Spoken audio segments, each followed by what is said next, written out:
Hello everyone, hello YouTube, this is Felipe, o Gato de Salto, and today I'm here with another video for you, and this time we will be talking about how you can make the most out of your Samba class.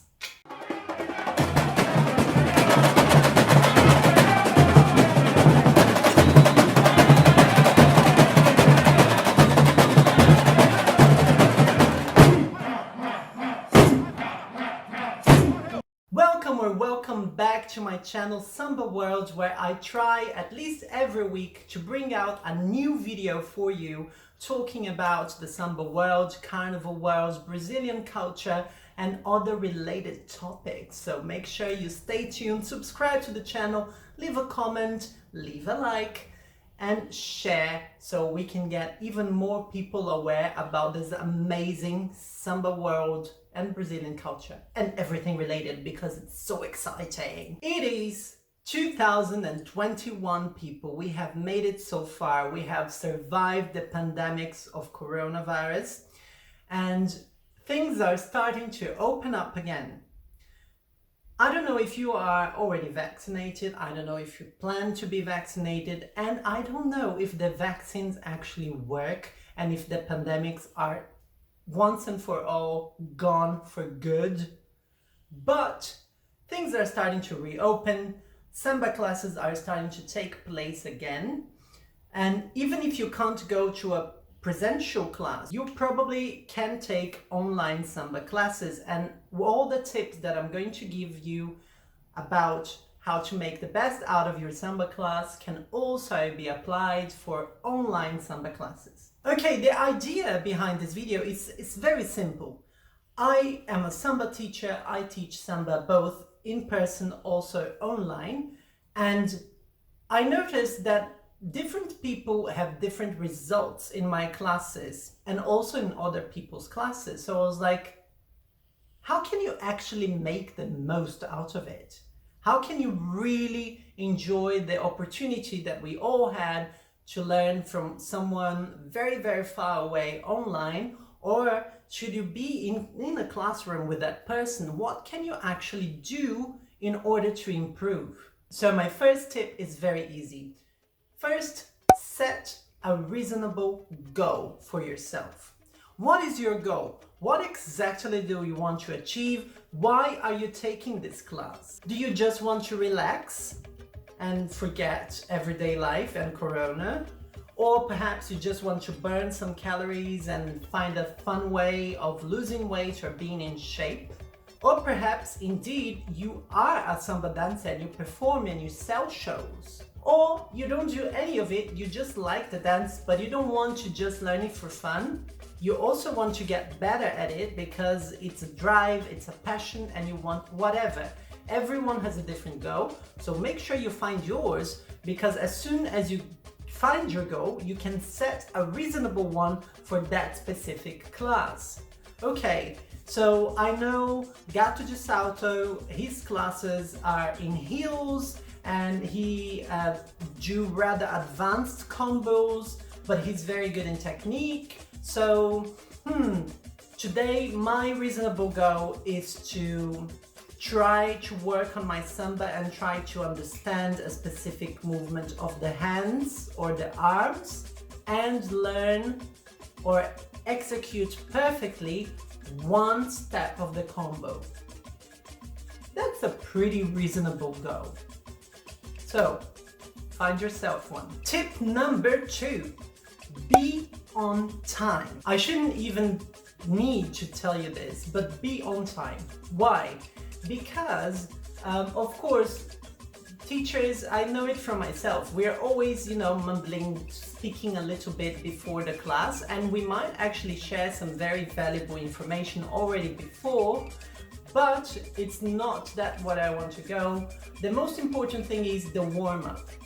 If you have a good, responsible teacher and trainer, he or she, or anything in between, will warm you up good. Will warm you up and get your body at its best to function and to work exactly on what you want to work on, what he or she or anything in between wants to work on that specific class. So you shouldn't miss warm-up, because if you do, you might come in late, you might try to do an exercise, but you will see that your body is not there yet. You might manage, but you might not, and you might get frustrated because of that. So do not underestimate the power and the importance of a good warm-up.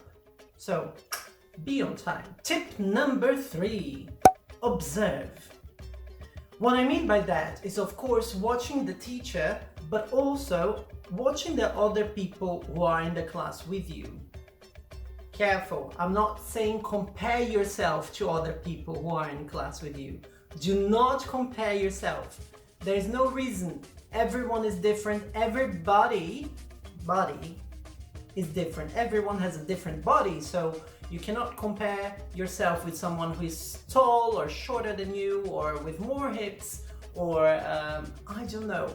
This is not what I'm talking about. What I'm talking about, observation, is actually the process of watching someone dance and being aware and trying to identify what is he or she doing, what is he or she contracting, which muscles, which angles, how is the face expression. Really just observe. This is what I mean by observing. Really focus and be aware of everything that you see. Just not think, oh my gosh, he's so good, she's so good. Really try to understand, what is he doing, what is she doing, okay? This is what I mean by observe. Again, do not compare yourself to others, just observe them. Tip number 4, know the music, understand the music and the rhythm. I know there's a trend going on of teaching samba with different songs and different rhythms, not exactly with samba. I'm not against it, I'm not for it. Sometimes I do it myself. Oh no, I don't do it actually. But I do have international songs with international lyrics and even different languages with the samba beat. And I think it's important for you to understand how the rhythm works. So if you really try to listen to the song and the music, you might also understand where your body has to go. What does your body have to do? If you don't have the chance to do classes all the time, you can actually look for samba songs online. Right here on this channel, Samba World, I have a playlist. Check out my playlist that is named Samba for Training, and I list there most of the music that I will use in my classes or in my videos. So use it, use the internet for you to just get used to listening, to hearing more samba and more music, to the point that your body gets accustomed, gets used to samba music. And of course, also ask for the music. Ask your teacher, like, where can I find this song? Can you send me this song? If you don't have the song, do you know anything similar that I can use with the same BPM, so bits per minute, or with the same speed or the same kind of instrument? What can you recommend me to improve? That brings me, of course, to my next tip, almost the last one.